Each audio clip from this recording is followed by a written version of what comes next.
ಬಾಳೆ ಎಲೆಯ ಗಟ್ಟಿಗೆ ಚಟ್ನಿ ಸೂಪರ್ ಇರುತ್ತೆ. ಹಾಯ್, ಅಕ್ಕಿ ನೆನೆಲಿಕ್ಕೆ ಹಾಕಿದ್ದೇನೆ. ಈಗ ಅದನ್ನು ರುಬ್ಬಿ ಆಯಿತು. ಈಗ ಬಾಣಲೆಗೆ ಹಾಕಿಕೊಳ್ಳುವ. ಎಲ್ಲ ರುಬ್ಬಿ ಆಯಿತು. ಈಗ ಬಾಳೆ ಎಲೆ ಎಲ್ಲ ತಗೊಂಡು ಬಂದಿದೆ. ಅದನ್ನೆಲ್ಲ ತೆಗೆದು ಇಟ್ಟಿದ್ದೇನೆ. ಈಗ ರುಬ್ಬಿಟ್ಟ ಬಾಳೆ ಎಲೆ ಹೀಗೆ ಹಾಕ್ತಾ ಬರಬೇಕು. ಹಾಗೆ ಹೀಗೆ ಮಡಚ್ಕೊಂಡು ಬರಬೇಕು. ತುಂಬ ಸೂಪರಾಗಿರುತ್ತೆ ತಿನ್ನಲಿಕ್ಕೆಲ್ಲ. ನೀವು ಕೂಡ ಒಮ್ಮೆ ಟ್ರೈ ಮಾಡಿ ಮನೆಯಲ್ಲಿ.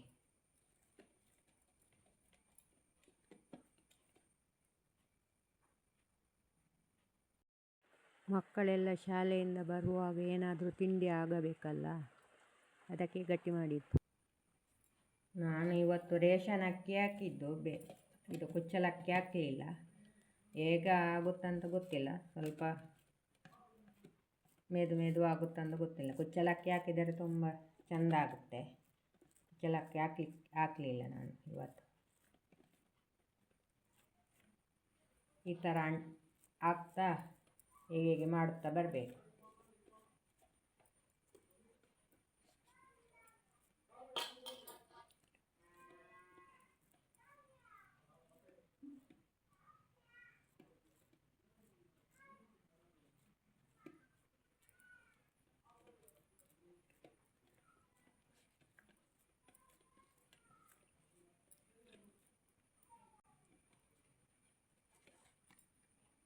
ನಿನ್ನೆಯಿಂದ ತುಂಬ ಮಳೆ ಬರ್ತಾ ಉಂಟು.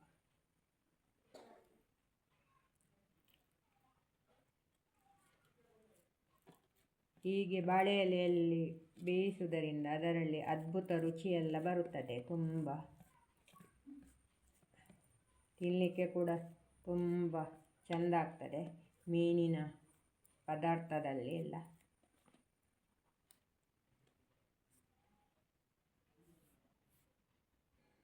ನಮ್ಮ ವಿಡಿಯೋ ಫುಲ್ಲು ನೋಡಿ ಆಯಿತಾ.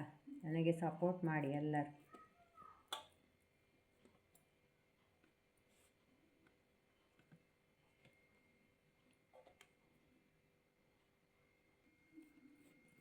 ಆಯಿತು. ಎಲ್ಲ ಬಾಳೆ ಎಲೆಗೆ ಹಾಕಿಕೊಂಡು ಈಗ ಇದನ್ನು ಇನ್ನು ಬೇಯಲಿಕ್ಕೆ ಇಡುವ. ನಮ್ಮ ಚಾನಲ್ಗೆ ಸಬ್ಸ್ಕ್ರೈಬ್ ಕೂಡ ಮಾಡಿ ಎಲ್ಲರೂ. ಒಲೆಯೆಲ್ಲ ಉರಿಸಿ ಆಯಿತು. ಈಗ ತೊಂದರದ ಖಾರವನ್ನು ಇಟ್ಟಿದ್ದು. ಈಗ ಗಟ್ಟಿಯನ್ನು ಇಡುವ.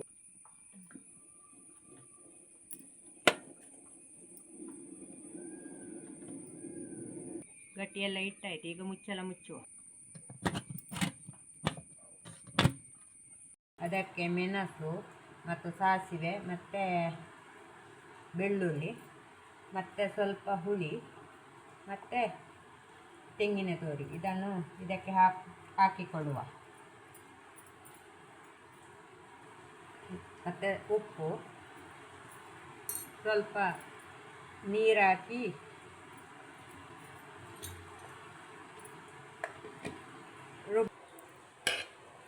ರುಬ್ಬಿ ಎಲ್ಲ ಆಯಿತು. ಈಗ ಇದನ್ನು ಒಂದು ಪಾತ್ರಕ್ಕೆ ಹಾಕಿಕೊಂಡು ಸ್ವಲ್ಪ ನೀರು ಕೂಡ ಹಾಕಿದೆ. ಸ್ವಲ್ಪ ತೆಳುವಾಗಿರಬೇಕು. ಗಟ್ಟಿಗೆಲ್ಲ ತಿನ್ನಲಿಕ್ಕೆ ತುಂಬ ಸೂಪರಾಗಿರುತ್ತೆ. ಈಗ ಇದಕ್ಕೊಂದು ಒಗ್ಗರಣೆ ಹಾಕುವ. ಈಗ ಗ್ಯಾಸ್ ಓಪನ್ ಮಾಡಿ ಇದಕ್ಕೆ ಒಂದು ಒಗ್ಗರಣೆಗೆ ಒಂದು ಪಾತ್ರೆ ತವ ಕಾಯ್ತಾ ಬಂದು ಇದಕ್ಕೆ ಎಣ್ಣೆ ಹಾಕಿದೆ. ಹಾಕಿದ ನಂತರ ಸಾಸಿವೆ ಹಾಕಿದೆ. ಈಗ ಅದು ಹುರಿದ ಮೇಲೆ ಇದಕ್ಕೆ ಶುಂಠಿ ಮೆಣಸು ಹಾಕಿ ನೋಡಿ ಚೆನ್ನಾಗಿ ಕಾಯ್ತಾ ಬಂತು. ಈಗ ಇದನ್ನು ನೋಡಿ ಈ ಥರ ತೆಳಬೇಕು. ಗಟ್ಟಿಗೆ ತುಂಬ ಸೂಪರಾಗಿರುತ್ತೆ.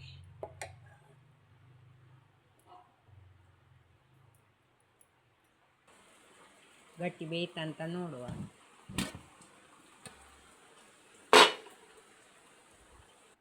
ಈಗ ಇದನ್ನು ಎಲೆಯಿಂದ ತೆಗೆದು ನೋಡು.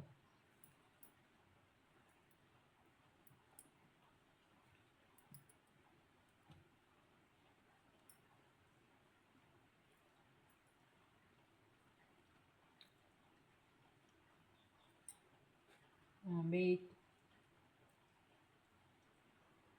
ಈಗ ಈ ಬಾಳೆ ಎಲೆ ಗಟ್ಟಿಗೆ ಈ ಚಟ್ನಿಯನ್ನು ಇದಕ್ಕೆ ಹಾಕಿ ತಿನ್ನು, ಸೂಪರಾಗಿರುತ್ತೆ. ನೀವು ಕೂಡ ಒಮ್ಮೆ ಟ್ರೈ ಮಾಡಿ ನೋಡಿ. ಹಾಗೆ ಈ ವಿಡಿಯೋ ಇಷ್ಟ ಆದರೆ ಲೈಕ್ ಮಾಡಿ, ಶೇರ್ ಮಾಡಿ, ಸಬ್ಸ್ಕ್ರೈಬ್ ಕೂಡ ಮಾಡಿ. ಎಲ್ಲರಿಗೂ ಥ್ಯಾಂಕ್ ಯು.